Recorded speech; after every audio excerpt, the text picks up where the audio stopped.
بسم اللہ الرحمن الرحیم۔ ایک بزرگ اپنی آپ بیتی میں بیان کرتے ہیں کہ میں ایک قافلے کے ساتھ مکہ مکرمہ کے سفر پر روانہ ہوا۔ ہمارے قافلے میں بہت سے لوگ تھے۔ جیسے ہی ہم عراق سے نکلے تو ایک عراقی شخص بھی ہمارے ساتھ چل پڑا۔ اس کا گندمی رنگ کثرت عبادت کی وجہ سے پیلا پڑ چکا تھا۔ اس نے پیوند دار لباس پہن رکھا تھا۔ اس کے ہاتھ میں عصا تھا اور ایک تھیلی تھی جس میں تھوڑا سا توشہ تھا۔ جب وہ قافلے کے ساتھ ملا تو ہم نے اس سے پوچھا، شاید تم ایک غلام ہو؟ اس نے کہا، ہاں میں ایک غلام ہوں۔ لوگوں نے اس کی حالت دیکھ کر پھر کہا، ہمارا گمان ہے کہ تم ایک برے غلام ہو اور اپنے آقا سے بھاگ کر آئے ہو۔ کہنے لگا، ہاں ایسا ہی ہے۔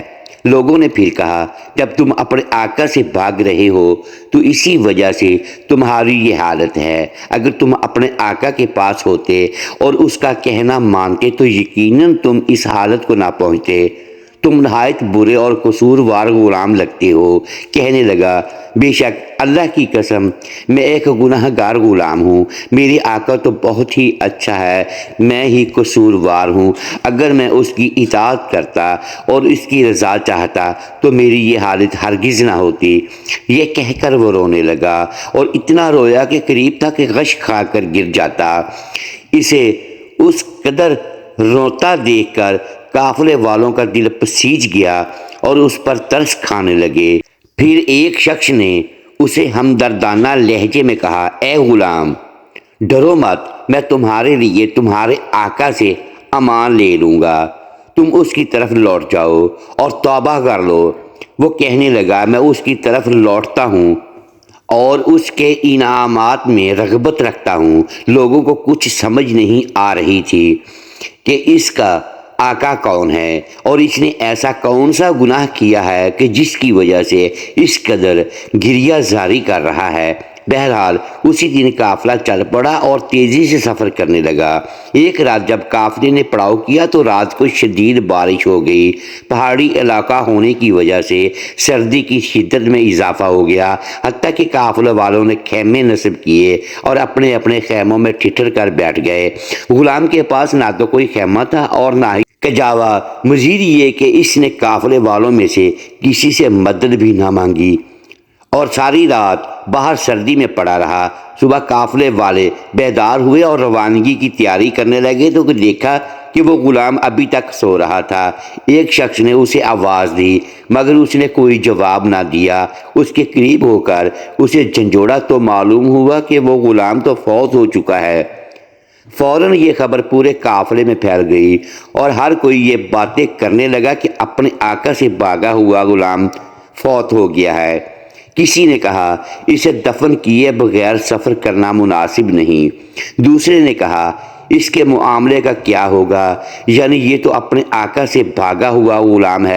مگر قافلے میں ایک نیک شخص بھی تھا۔ وہ کہنے لگا، یہ غلام توبہ کر کے اپنے آقا کی طرف لوٹنے کا ارادہ رکھتا تھا اور اپنے عمل پر نادم تھا، اور ہمیں امید ہے کہ اللہ اس کے ذریعے ہمیں نفع پہنچائے گا کیونکہ اس کی توبہ قبول ہو چکی ہے۔ اور اگر ہم اسے دفن کیے بغیر چل پڑے تو کہیں ہم سے اس کے بارے سوال نہ ہو جائے۔ تمہارے لیے اس کے سوا کوئی چارہ نہیں کہ اس کے لیے قبر کھودنے اور اسے قبر میں دفن کرنے تک صبر کرو۔ لوگوں نے کہا، ہم ایسی جگہ پر ہیں جہاں پانی بھی میسر نہیں، تو پھر ہم اس کے غسل کا انتظام کیسے کریں گے؟ بہرحال انہوں نے کسی سے رہنمائی لی تو پتہ چلا کہ پانی یہاں سے کافی دور ہے۔ چنانچہ دو لوگوں کو پانی کی تلاش میں بھیج دیا گیا۔ وہ ابھی قافلے والوں کی نظروں سے اوجھل ہی ہوئے تھے کہ انہیں اچانک پانی کی ایک نہر نظر آئی۔ وہ شخص جو رہنمائی کر رہا تھا وہ پانی کی نہر دیکھ کر چونک اٹھا، کیونکہ اس سے پہلے اس نے کبھی یہاں کوئی نہر نہ دیکھی تھی۔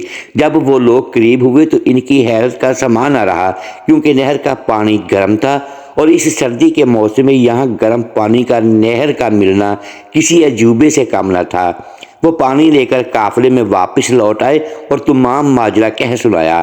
سب لوگ حیران تھے اور اب ان کو یقین ہوئے جا رہا تھا کہ یہ غلام کوئی عام شخص نہیں تھا۔ پھر ان لوگوں نے اس غلام کے لیے قبر کھودنا شروع کی تو سخت پتھریلی زمین انتہائی نرم محسوس ہوئی، اور جوں جوں وہ قبر کھودتے جا رہے تھے ایک عجیب مہک ہر سو پھیلتی جا رہی تھی۔ شرکائے قافلہ پر سناٹا چھا گیا، وہ ایک دوسرے کا منہ تک رہے تھے۔ ہر کسی کے ذہن میں ایک ہی سوال تھا، یہ غلام کون تھا، کہاں سے آیا تھا، اور اچھا تھا یا برا؟ مگر ہم لوگوں نے اسے باہر سردی میں کیوں چھوڑ دیا؟ روب و گھبراہٹ کی ایک عجیب کیفیت تھی۔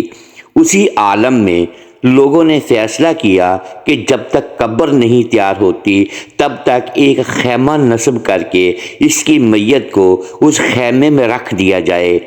پس ایک خیمہ نصب کیا گیا اور غلام کی میت کو اس میں منتقل کر دیا گیا۔ پھر ایک نئی بحث چھڑ گئی۔ ہر کوئی یہ کوشش کرنے لگا کہ اس کو کفن میں دوں گا۔ بالآخر یہ طے پایا کہ ہر کوئی باری باری کفن دینے میں حصہ لے گا۔ چنانچہ جب وہ لوگ خیمہ میں داخل ہوئے تو دیکھ کر حیران رہ گئے کہ فضا خوشبو سے معطر ہے اور غلام کی میت پر کفن بھی پڑا ہوا ہے۔ پے در پہ اتنے عجائبات کا ظہور دیکھ کر اب تو قافلے والوں کو شرمندگی ہونے لگی کہ ہم نے اسے رات کو تنہا کیوں چھوڑ دیا۔ مختصر یہ کہ جب انہوں نے جنازہ اٹھایا اور نماز جنازہ کے لیے تکبیر کہی تو ان کو آسمان کی بلندیوں سے بھی تکبیروں کی آوازیں آنے لگیں۔ یہ آوازیں سننا تھیں کہ تمام قافلے والوں کے کلیجے دہل گئے اور آنکھیں پھٹی کی پھٹی رہ گئیں۔ آوازیں اس قدر تھیں کہ جیسے بہت بڑا ہجوم ہمارے سروں پر موجود ہے۔ یہ ان کے شک کو یقین میں بدلنے کے لیے کافی تھا کہ یہ غلام کوئی عام شخصیت نہیں ہے۔ پھر جب انہوں نے نماز جنازہ کے بعد میت کو اٹھایا تو انہوں نے محسوس کیا کہ میت کو ہم نے نہیں بلکہ کسی نظر نہ آنے والی مخلوق نے تھام رکھا ہے۔ بہرحال وہ میت کو قبر پر لائے اور دفن کر دیا۔